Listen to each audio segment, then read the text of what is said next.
Kita mulai dari kabar besar yang datang langsung dari Spanyol. Real Madrid resmi menunjuk Alvaro Arbeloa sebagai pelatih baru setelah kepergian Xabi Alonso yang hanya sebentar memimpin Los Blancos.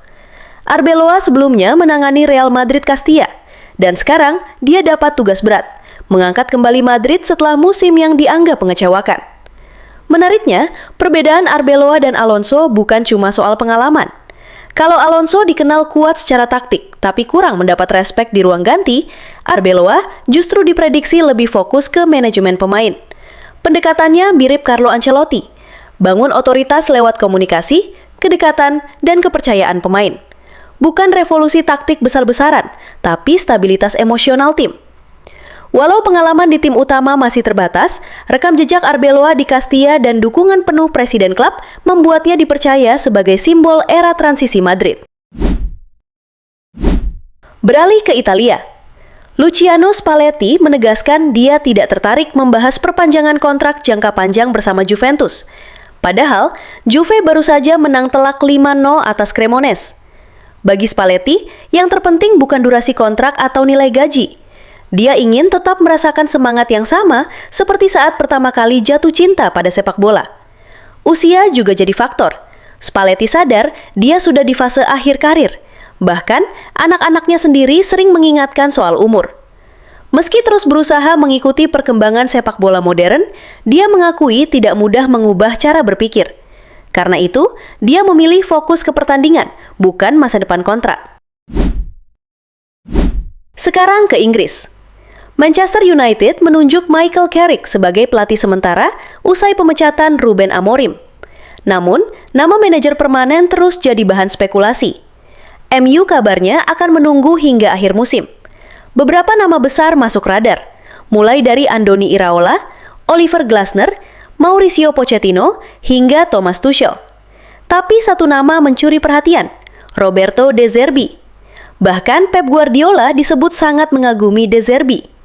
Guardiola menilai gaya bermain De Zerbi berani, modern, dan atraktif. Menurut Pep, De Zerbi punya kualitas untuk menghadapi tekanan besar di Old Trafford, dan itu membuatnya dianggap kandidat ideal untuk membangun ulang MU. Mantan kiper Real Madrid dan Spanyol, Santiago Canizares, menilai tahun 2026 akan jadi fase paling berat dalam karir Lamine Yamal. Bukan karena kualitas, tapi karena fase hidup. Ini adalah tahun konfirmasi. Yamal tidak lagi dinilai berdasarkan potensi, tapi konsistensi. Dan itu jauh lebih sulit. Tekanan di luar lapangan juga meningkat. Kontrak, iklan, acara, dan komitmen komersial. Di usia muda, perubahan ini bisa jadi ujian mental besar. Kebebasan menyusut, sorotan meningkat. Dan tidak semua pemain muda siap menghadapi itu. Meski Arbeloa ditunjuk, Madrid tetap berburu pelatih permanen. Dua nama besar muncul, Jurgen Klopp dan Enzo Maresca.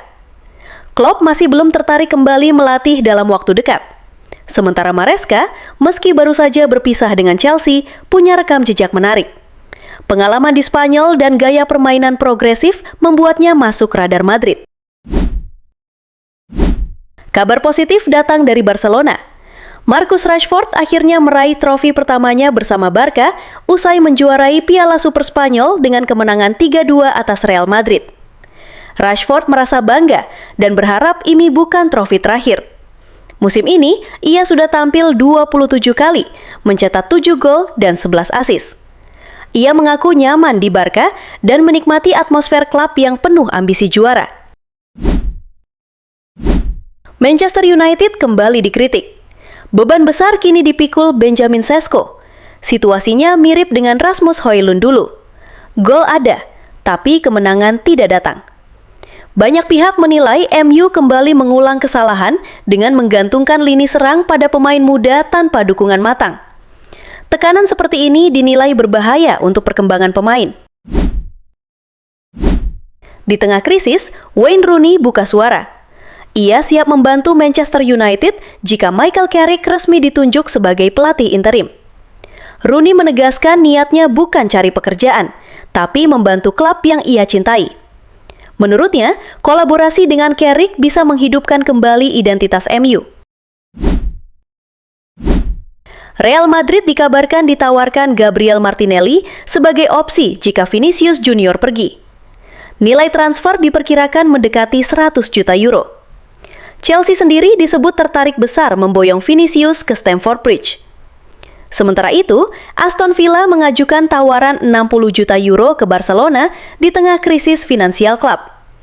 Keputusan Barca akan sangat menentukan kekuatan tim musim depan.